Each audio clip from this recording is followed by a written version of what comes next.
Welcome to the Buddhist Boot Camp podcast. Our intention is to awaken, enlighten, enrich, and inspire a simple and uncomplicated life. Discover the benefits of mindful living with your host, Timber Hawkeye.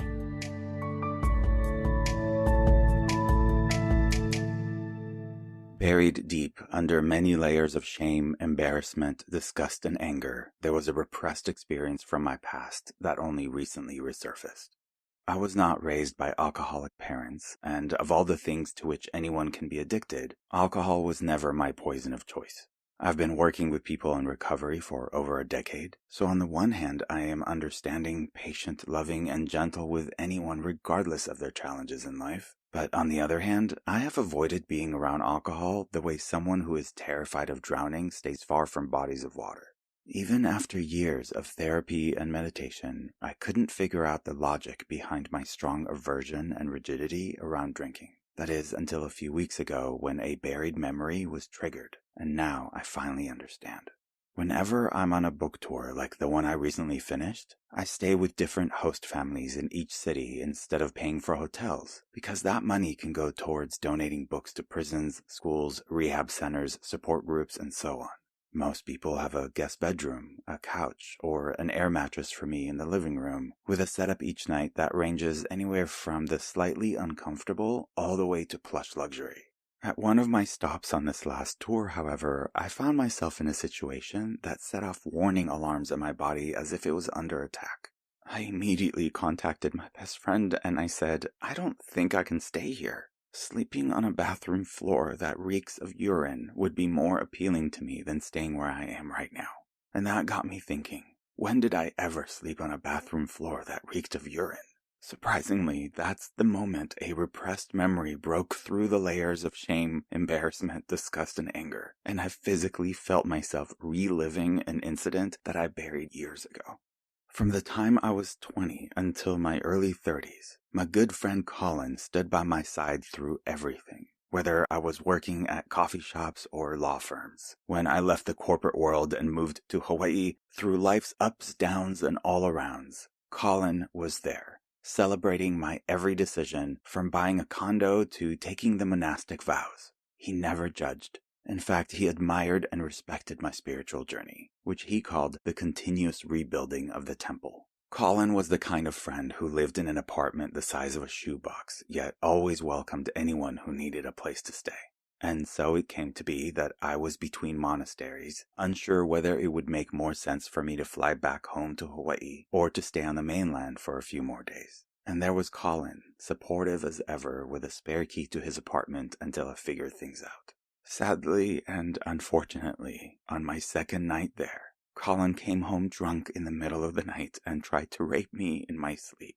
I remember waking up pinned down and having to fight him off, which wasn't too difficult because he was so inebriated with slurred speech, his alcohol breath forever associated with that incident. When I pushed him off of me, he appeared to immediately pass out on the floor. So I locked myself in the bathroom, curled up in the fetal position on the mat next to the toilet, shocked and unsure how long before it would be safe for me to sneak out.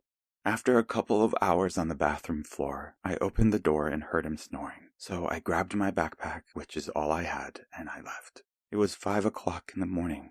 I walked around the city until I found an open coffee shop, took out my laptop, where for the first time ever, and the only time since, my cousin's name appeared in the instant messaging window, which is how we all used to chat on the internet a decade and a half ago. We hadn't kept in touch over the years, but it turns out she was only a few blocks away, and she immediately invited me over. It was from her apartment, a few days later, that instead of booking a flight home, I applied to stay at another monastery, which turned out to be the best platform from which to start anew. Alcohol wasn't part of my life for many years before the incident. I started drinking at 16 and was pretty much done with it in less than a decade. But it was only after this incident that I developed an arguably unreasonable aversion to being around it, smelling it, condoning it, or even accepting it in any way. For the life of me, I couldn't figure out why or how I can simultaneously be so understanding with everyone about almost anything. Yet my views on alcohol remained rigid, absolute, and concrete, especially in intimate relationships. I have set such strict boundaries around drinking that I have lost people in my life because I left no allowance for even a celebratory toast of champagne. And now, all these years later, I finally know why. There was an unhealed wound that I didn't even know was there, and the smell of alcohol on someone's breath would unearth it. I doubt it's a coincidence that while I was on tour specifically discussing how trauma does not decompose when you bury it, that my own trauma finally resurfaced. And I'm glad it did, because we can't heal what we refuse to confront. It happened, it wasn't my fault, and as Maya Angelou said, I can be changed by what happens to me, but I refuse to be reduced by it. Giving someone the power to ruin my night is one thing, but I am taking that power back by not letting them ruin the rest of my life. It wouldn't be fair to me, and it wouldn't be fair to anyone who tries to get close to me only to be crucified for someone else's mistakes.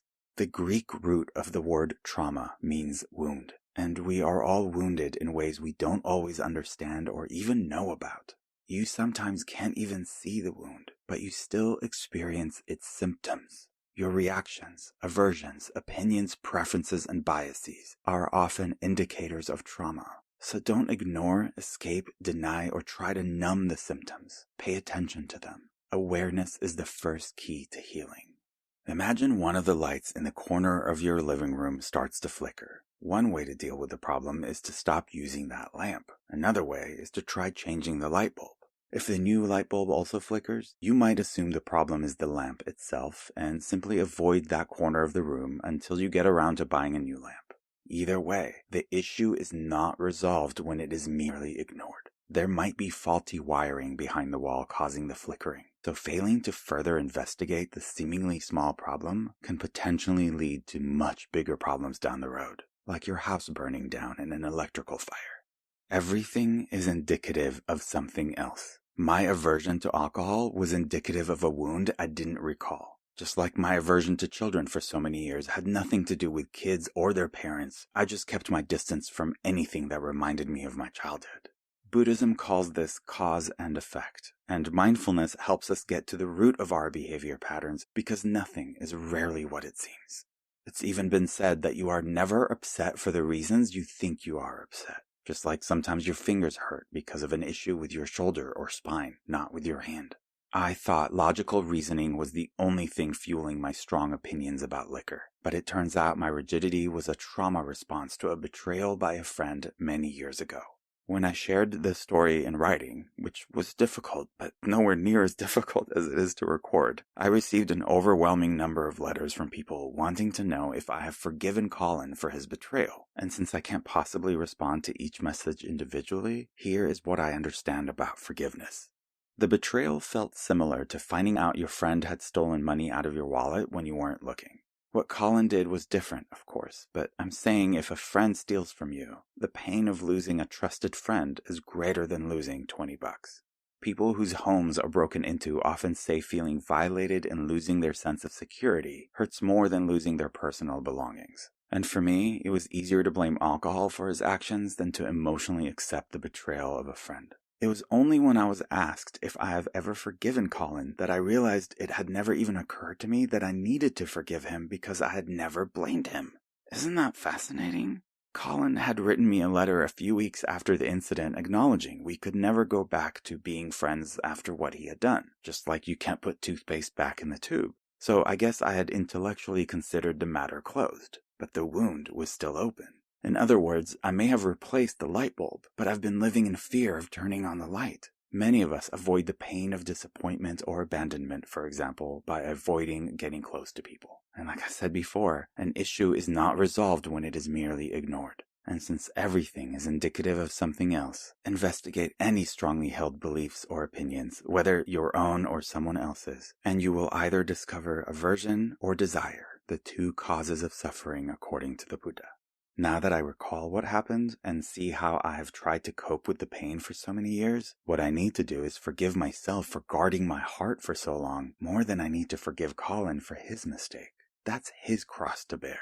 My job is to free myself from the fear of being betrayed again. I can't avoid light switches for the rest of my life because one of them might cause a fire. That is no way to live. Some people think revenge is the only way forward, but hurting someone back does not heal our pain. Forgiving Colin doesn't mean saying that what he did was acceptable, nor do I need to let him or alcohol back into my life. It just means I will not blame myself or every potential new friend for Colin's mistakes. On the cover of my memoir, Faithfully Religionless, is a small figure with huge wings. It symbolizes liberating ourselves from the confines of conformity, freeing ourselves from the pain of the past, and saving ourselves from delusions about the future. Living in the moment is the greatest gift we can give ourselves. Living in the moment indicates that we are healed. Will people disappoint me again? Probably. But there's a big difference between realizing that I may need to change the light bulb from time to time and thinking that something is wrong with the wiring behind the wall. Remember, the goal is not to create a bubble in which nobody pushes your buttons. It's to get to a place where you don't have any buttons that can be pushed. So when you do get triggered or something makes you flicker, investigate further. Let's treat one another the way we would approach a bird with a broken wing.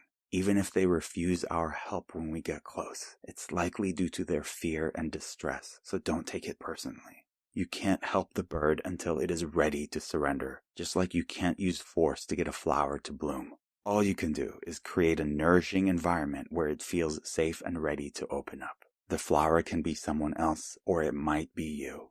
Either way, be patient.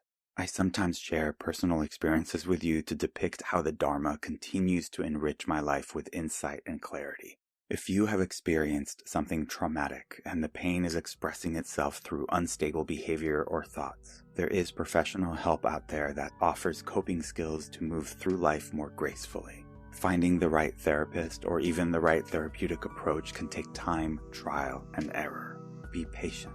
And if you want to talk to me about ways of incorporating the ancient teachings into our daily lives, you can schedule a one-on-one session with me at BuddhistBootcamp.com, and I will see you soon.